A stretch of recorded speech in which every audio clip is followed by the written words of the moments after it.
Bien, hola, hoy tenemos con nosotros a Luciano Lutero. Él es psicoanalista, doctor en filosofía, doctor también en psicología por la Universidad de Buenos Aires, donde ejerce como profesor y también especialista en psicología clínica. Entonces, encantados de tenerte por aquí, Luciano. Muchísimas gracias por aceptar la invitación.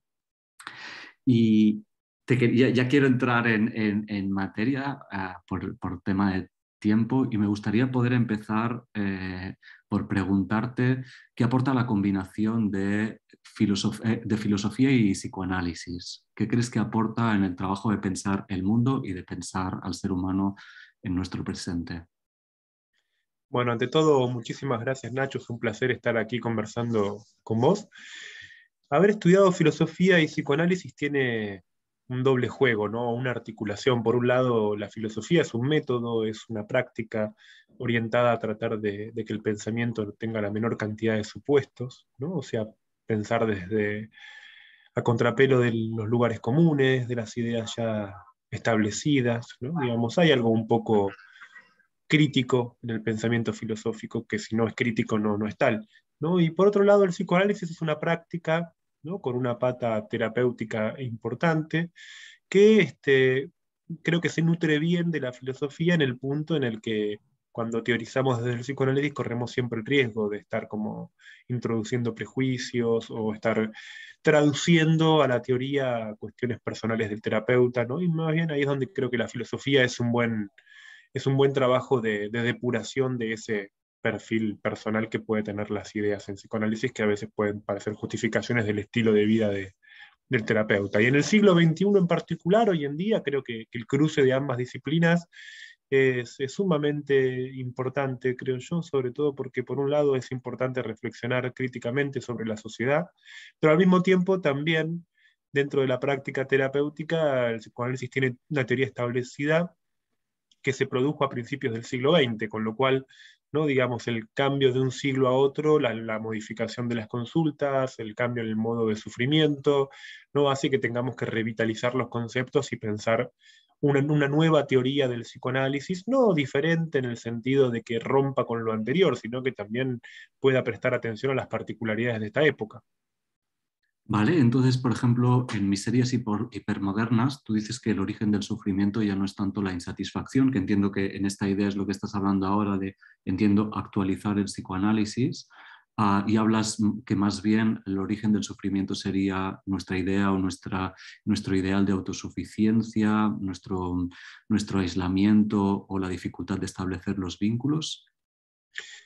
Completamente. Bueno, ese es un ejemplo claro, ¿no? Digamos, en la época de Freud, o sea, cuando Freud inventó el psicoanálisis, diría, había un tipo de subjetividad, un tipo de personalidad específica que era la neurosis, que el centro o el corazón de la neurosis es la relación con los otros, sobre todo los ideales, el peso que tenían esos vínculos, ¿no? Digamos, de alguna forma la neurosis era una manera de encontrar una distancia relativa dentro de vínculos de opresión, ¿no? Digamos, hoy nosotros sufrimos de estar siempre un poco desarraigados, solos, ¿no? Digamos, quiero decir, yo pongo siempre el mismo ejemplo tonto, ¿no? Los pacientes de Freud se podían ir 3 meses a las termas a hacer una cura de aguas, ¿no? Y regresar y el mundo seguía siendo el mismo. Nosotros nos vamos 3 meses a algún lugar, volvemos y el mundo es totalmente diferente, ya no tenemos vínculos, nos quedamos sin nadie, ni hablar, digamos, si nos vamos 3 meses y no chequeamos el mail, las redes, porque nuestra vida se basa en una precariedad o en una fragilidad vincular muy grande, pero acompañada también de una hiperconexión, donde siempre tenemos que estar enterándonos de todo, y eso sin duda también hace que a la angustia existencial del neurótico la haya reemplazado la ansiedad hiperactiva del ser humano en el siglo XXI. Pero ¿hay algo que se mantenga respecto a este cambio de paradigma en el origen del sufrimiento respecto al ser humano? Entiendo que en el psicoanálisis sí hay una mirada que busca ser universal respecto al ser humano, como la falta en el ser humano, que pregunto. Creo que a pesar de los años, como bien decís, hay un aspecto transversal u horizontal, ¿no? Que tiene que ver con que el ser humano es una especie, ¿no? Que nace incompleta, ¿no? O sea, que nace atravesada por la necesidad de otro, ¿no? Si un ser humano no se encontrara con otro ser humano, no tendría posibilidad de sobrevivir. Ahora, lo que buscamos en otro es completamente distinto de un tiempo a esta parte.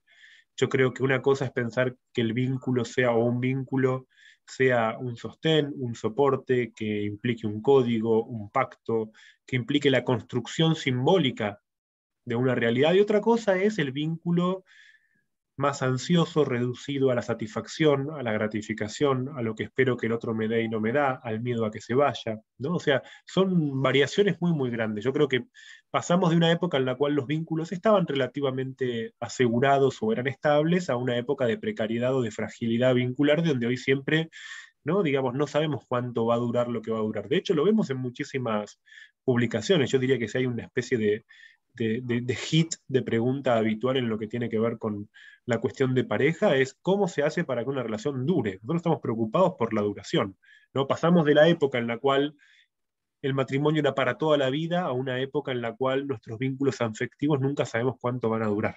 Hoy es el aquí y ahora, y mañana no sabemos si nos volvemos a ver. Y cómo hemos llegado a esta situación en la que los vínculos tienen esta fragilidad?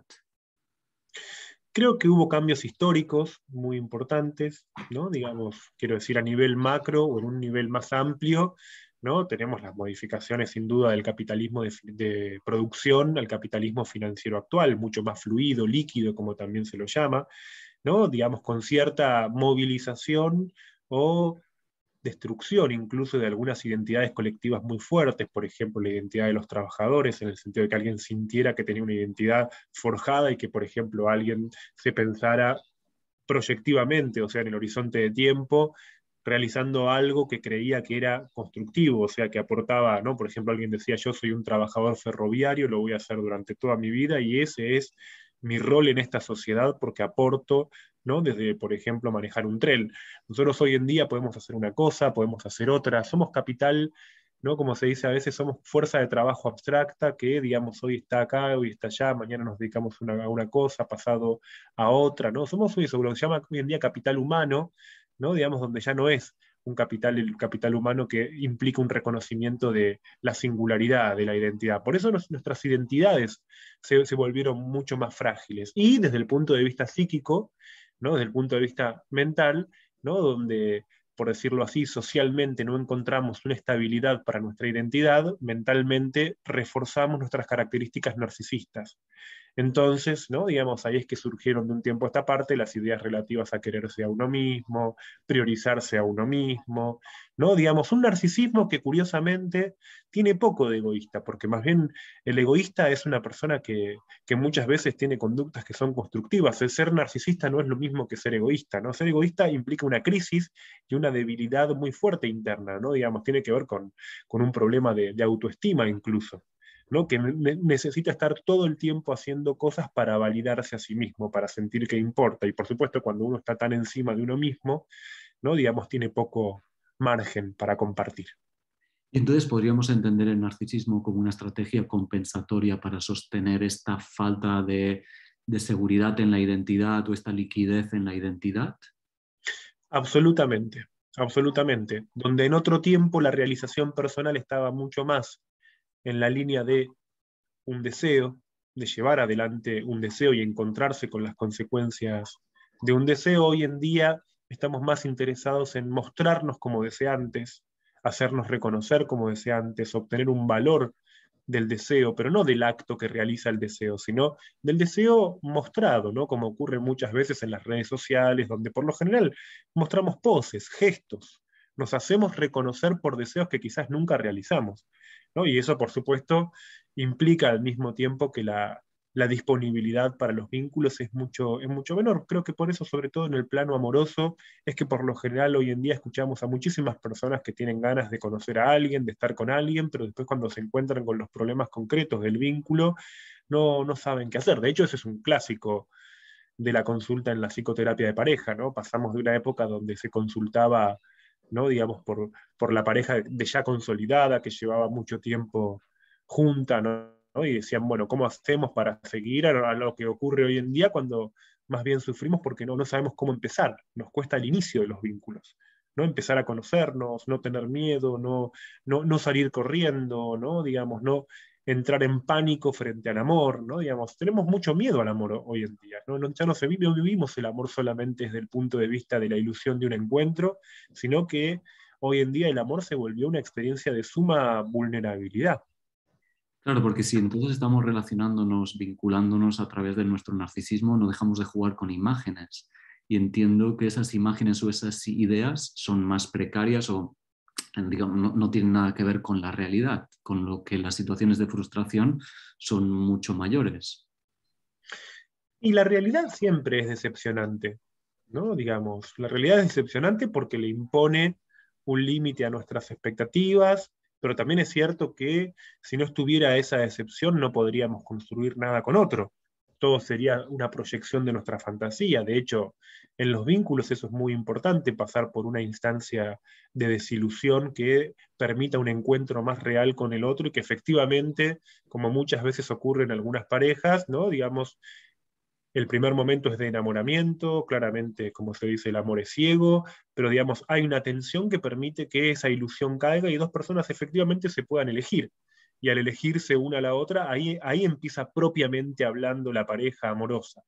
En cambio, hoy en día, ¿no? Digamos, con todo lo que trae desilusión, lo que se vive como frustración, se interpreta anticipadamente como una vivencia negativa, como que no debería ser. ¿No? Digamos, le perdimos el valor a la frustración, dejamos de creer que la frustración o la decepción son experiencias que son formativas, que permiten un encuentro, y las pensamos más bien en la línea de aquello que no debería ocurrir. Fíjate lo que ocurre, por ejemplo, con las aplicaciones amorosas, ¿no? Que uno podría decir, ¿no? Digamos, facilita las cosas el hecho de que cuando vos te encontrás con alguien después de usar una aplicación, es alguien que ya sabes que le gustaste y que a vos te gusta, ¿no? Uno podría decir, nos ahorramos un paso, ¿no? Digamos, si nos encontramos es porque nos gustamos. Pero sin embargo, ¿no? Ese paso ahorrado muchas veces es poco propicio, ¿no? La mayoría de las personas hablan después de que se aburrieron, de que no pudieron construir demasiado, de que por ahí quedó en un encuentro sexual a lo sumo, pero después no hubo continuidad. No hay algo que se arranca directamente por lo que nos gusta, no construye nada. En cambio, a veces, ¿cuántas veces o a cuántas parejas escuchamos decir que al principio no se gustaban tanto, al principio dudaron, ¿no? Durante un tiempo? O sea, la fricción inicial, lo que no nos gusta, el gran error de las aplicaciones amorosas es creer que el deseo depende de lo que nos gusta. Muchas veces el mayor indicador del deseo es que algo no nos guste, que nos frustre, que nos decepcione. ¿No? Digamos, de hecho, si lo pensamos un poco y lo llevamos a un ejemplo muy trivial, nadie que tome su primer vaso de vino le gusta. ¿No? Digamos, todo lo que no se va a convertir con el tiempo en objeto de deseo necesita pasar por una instancia decepcionante, de fricción o de resistencia. Hoy en día estigmatizamos las resistencias, las pensamos como algo que no deberían ocurrir y sin embargo, cuando no están las resistencias, ¿con qué nos encontramos más bien? Con un narcisismo lánguido, con un narcisismo que no puede sostener la atención o que ante la primera atención decide irse, desaparecer. Esto es demasiado para mí. Y el cuerpo entiendo que se inserta perfectamente en lo que dices, es decir, el cuerpo también es el gran ausente en las tecnologías o es lo que también se ha sacado en las relaciones vinculares que empiezan al menos con las tecnologías. Esto que decís es crucial porque el cuerpo es sede de pasiones, ¿no? Digamos, el encuentro cuerpo a cuerpo es valioso no por la materialidad del cuerpo, sino por las pasiones que moviliza también. Quiero decir con esto que en el encuentro cuerpo a cuerpo hay pudor, hay vergüenza, hay incomodidad. Son formas de la resistencia que mencionaba recién. ¿Qué es lo que le pasa a muchas personas que directamente se comunican por la vía virtual? Que muchas veces dicen cosas que a veces ni sienten, dicen más de lo que piensan. A veces, ¿no? Efectivamente, me tocó escuchar a alguien que, por ejemplo, se encontró diciendo cosas, promesas, invitaciones, ¿no? Que es lo que muchas personas cuentan, de hecho, ¿no? Como me dijo que salíamos el viernes y después no me llamó, después no me dijo, ¿no? Como que quedan las palabras a veces dichas en el aire. El cuerpo compromete, el cuerpo hace que todo lo que vos digas tenga un efecto sobre vos. Donde lo que decimos no tiene un efecto sobre nosotros mismos, donde lo que decimos no nos marca, no nos implica, somos capaces de decir cualquier cosa. Alguien por WhatsApp está chateando con una persona, se excita un poco y quizás le dice, bueno, casate conmigo. te prometo que, ¿no? Como puede llegar a hablar a boca de jarro, como se dice acá en Argentina, ¿no? Claro. Como alguien dice, ¿no? Digamos, y después eso cae como agua, ¿no? Agua del cántaro, ¿no? Agua que corre, ¿no? Y en última instancia, a veces encontrar, poner el cuerpo. De hecho, bueno, perdón que me rectifique un momento, digo esto, ¿no? Digamos, un fenómeno que empecé a escuchar en este tiempo es de personas que directamente mantienen toda la relación en la virtualidad, ¿no? O sea que no necesitan encontrarse, ¿no? Digamos, alcanza, porque ahí también funciona una trampa de la virtualidad, que es la necesidad del otro reducido a un estímulo cotidiano. A mí me alcanza con despertarme a la mañana, mandarme un mensaje con alguien, después al mediodía me mando otro mensaje, y es solamente una presencia virtual, ¿no? Al estilo de esta película Her, ¿no? De Spike Jones, ¿no? Que muestra eso, el otro reducido a un sistema operativo, ¿no? Digamos, para estimulación y gratificación personal, pero sin construcción vincular. Y entiendo que lo que no sostenemos es, como dices tú, la resistencia, la frustración. Entiendo que la resistencia o la frustración nos llevan a contactar con la falta, la carencia, nuestra dimensión no completa, que es algo que nos facilita el psicoanálisis. Es decir, el psicoanálisis nos podría facilitar eso. Asumir que no estamos completos o somos carentes. Sí, totalmente, ¿no? Pero también en un nivel donde esa idea de falta, de carencia, si algo caracteriza la idea de falta o de carencia del psicoanálisis, es su potencia, ¿no? Digamos, a veces creemos que la falta o la carencia son experiencias de déficit, pero más bien son muy potentes. A veces un desencuentro, ¿no? Por ejemplo, no haber encontrado lo que uno esperaba, no es el inicio de algo novedoso. Por lo general, cuando nos apoyamos demasiado en nuestras expectativas, encontramos siempre lo mismo, es nuestro aspecto menos original, ¿no? A veces, ¿no? Por ejemplo, esas personas que tienen, vamos a poner un ejemplo clínico para que la gente lo entienda mejor. Dos personas que tienen una primera cita, van a la cama, puede ser que el hombre resulte impotente, ¿no? Que no pueda efectivamente mantener la erección y tener la relación sexual. Ahora, ese puede ser un momento de muchísimo encuentro. Ahí puede aparecer el humor, ¿no? O sea, donde no aparece lo que se esperaba, lo que aparece es la posibilidad de creación. Eso a veces hoy en día está impedido en el recurso anticipado, por ejemplo, al Viagra, ¿no? Hacia la pastilla que garantiza la erección. O sea, que nada deje de funcionar. El psicoanálisis es una práctica donde creemos que a veces lo que no funciona es lo que mejor funciona, ¿no? Claro, pero Creemos que como lo que seres no, humanos queremos que funcione. como Buscamos seres no humanos, caer nunca ahí. exactamente, ¿no? Digamos, pero también es cierto que evitando la disfunción, ¿no? Porque en definitiva, ¿no? Poder tolerar lo que no funciona es el costado del ser humano que menos tiene que ver con lo adaptativo, ¿no? Si no, el ser humano sería, a diferencia de otros animales, el ser humano no crece por adaptación, crece por desadaptación, o mejor dicho, crece en el contrapunto que puede haber entre que se adapta y se desadapta al mismo tiempo. En los niños lo vemos claramente, ¿no? Los niños son seres profundamente desadaptativos, ¿no? Ahora, eso es lo maravilloso que tienen, por eso crecen tanto y tan bien.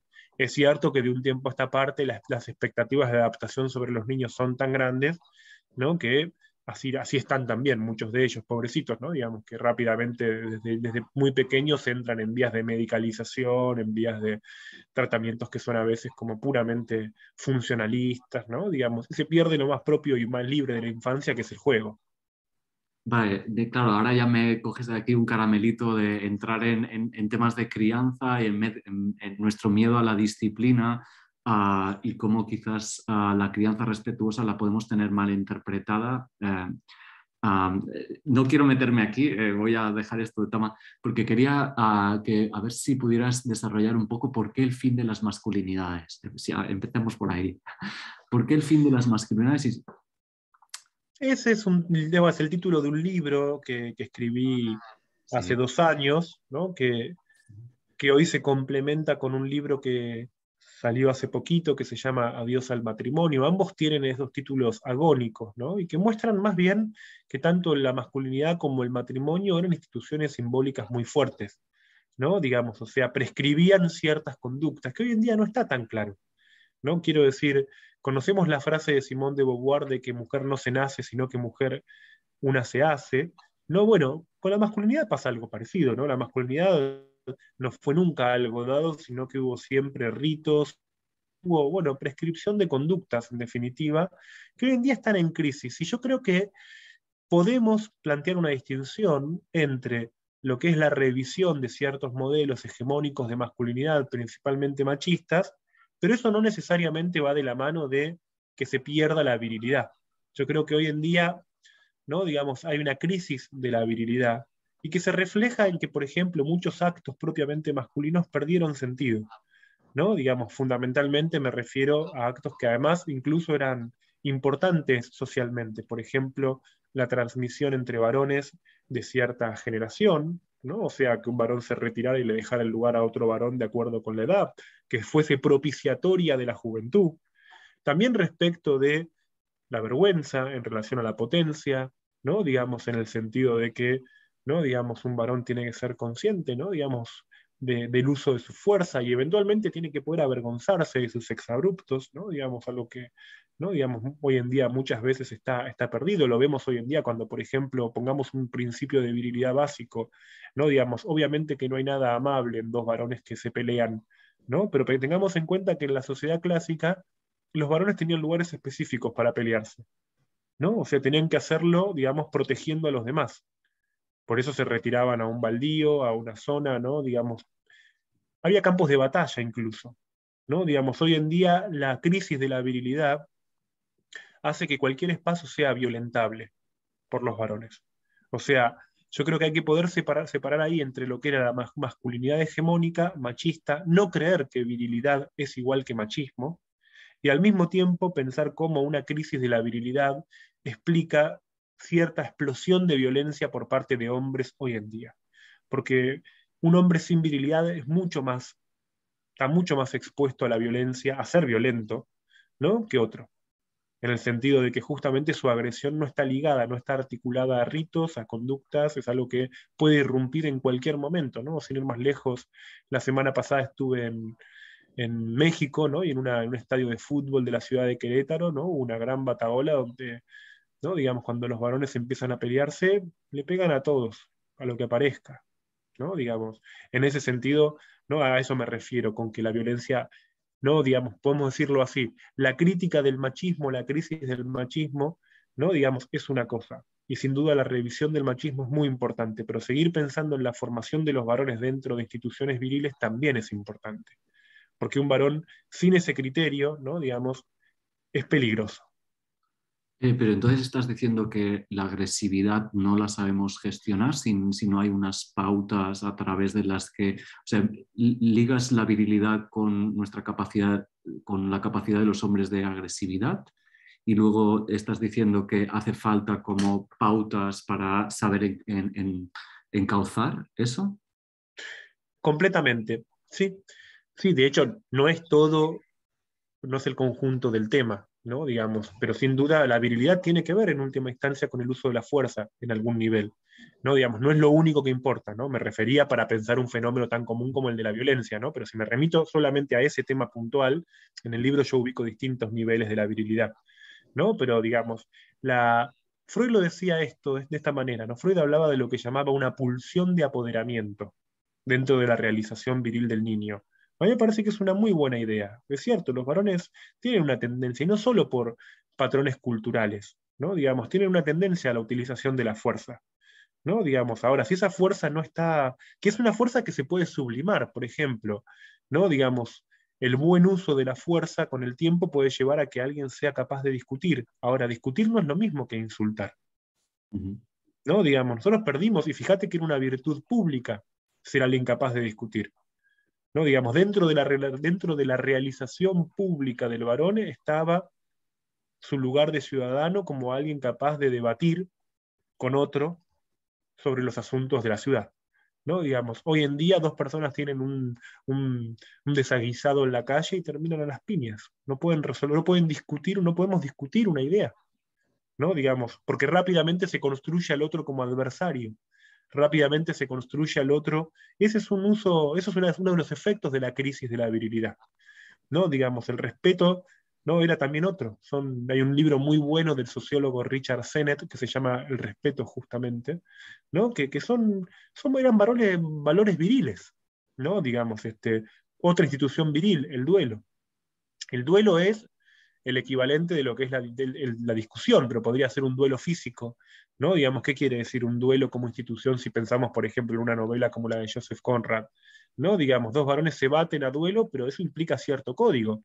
No se va a golpear a alguien en el piso, no se le va a pegar por la espalda. Incluso puede ser que el duelo sea solamente hasta que esté la posibilidad de matar a alguien, pero no matarlo, ¿no? O sea, eran instituciones ultra codificadas que hoy en día han perdido esa dimensión y por lo tanto, ¿no? Permanecen más bien en un nivel de violencia no ligada a nada, ¿no? Por eso cada tanto escuchamos una noticia, acá en Argentina esto es muy común, ¿no? Digamos, una pandilla de jóvenes mata a patadas a otro, un grupo de jóvenes viola a una mujer, y por lo general lo más dramático ahí es que cuando se escucha a los jóvenes hablar de los actos de los que fueron capaces, se excusan, dicen que no sabían, que no quisieron, que no se dieron cuenta, ¿no? ¿Qué está pasando en ese punto, ¿no? Entonces que jóvenes de 20, 25 años permanecen en una actitud tan infantil con respecto a su propia fuerza.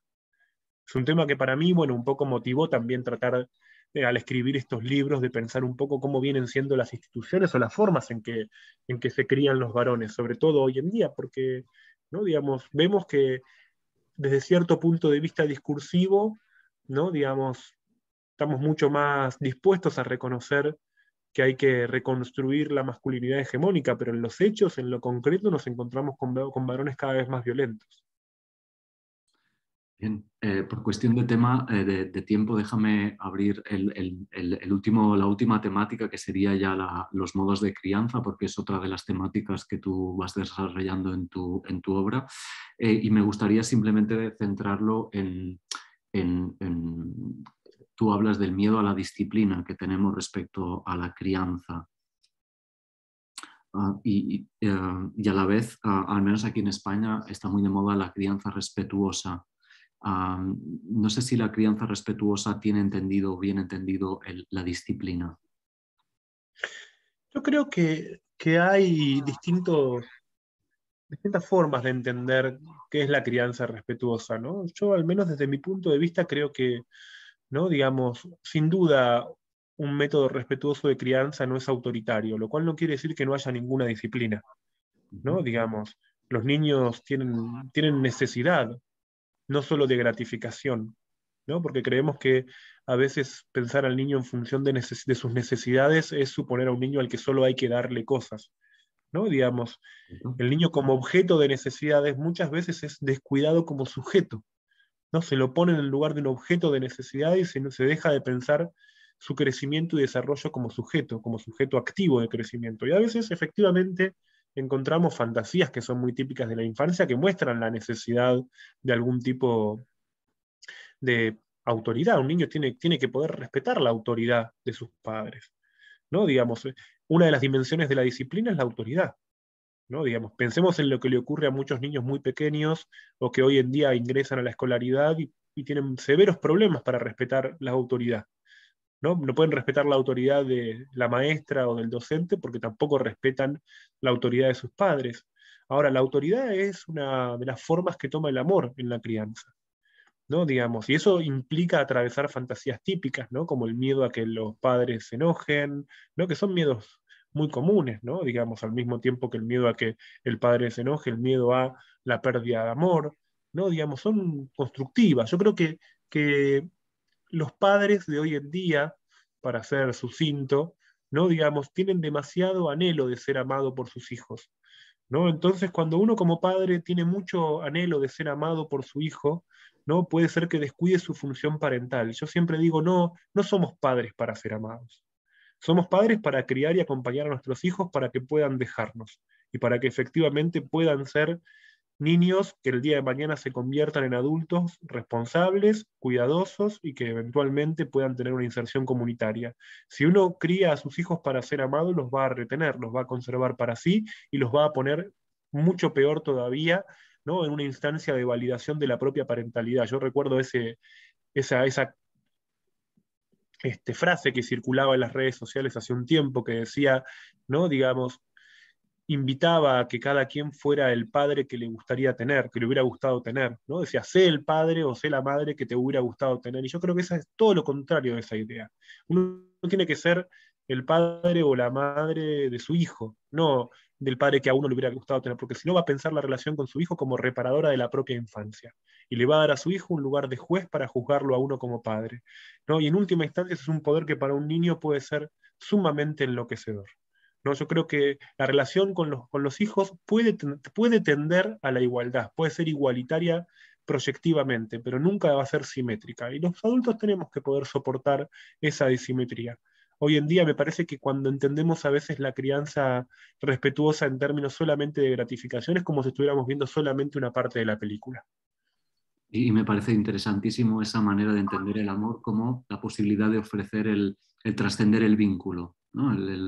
Me parece muy, muy Es interesante. que pensarlo en este punto, Nacho, digamos, hay situaciones en las que si yo no me convierto como límite para mis hijos van a buscar ese límite en otra parte.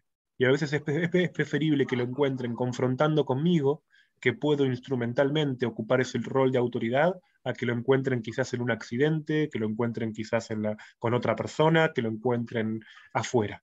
¿No? Digamos, es necesario que uno como padre, pasa que claro, ¿no? Digamos, ahí nos encontramos con que a los padres a veces nos cuesta y nos duele, incluso a veces nos duele más que a ellos mismos, ¿no? Ciertas situaciones en las que tenemos que encarnar la autoridad. Pero bueno, no elegimos ser padres para que nos quieran, ¿no? Elegimos por un deseo de transmisión y por una afiliación y por una continuidad generacional. Luciano, muchísimas, muchísimas, muchísimas gracias. Para los que queráis continuar con su trabajo, además de que lo encontráis en las redes, os recomendamos Miserias hipermodernas, El fin de la masculinidad, Más crianza, menos terapia o Adiós al matrimonio. Luciano, lo dicho, un placer y nada, estás invitadísimo aquí en Barcelona si alguna vez vienes. Con mucho gusto, Nacho. Será un placer encontrarnos. Muy bien, un abrazo muy fuerte. Adiós. Hasta luego.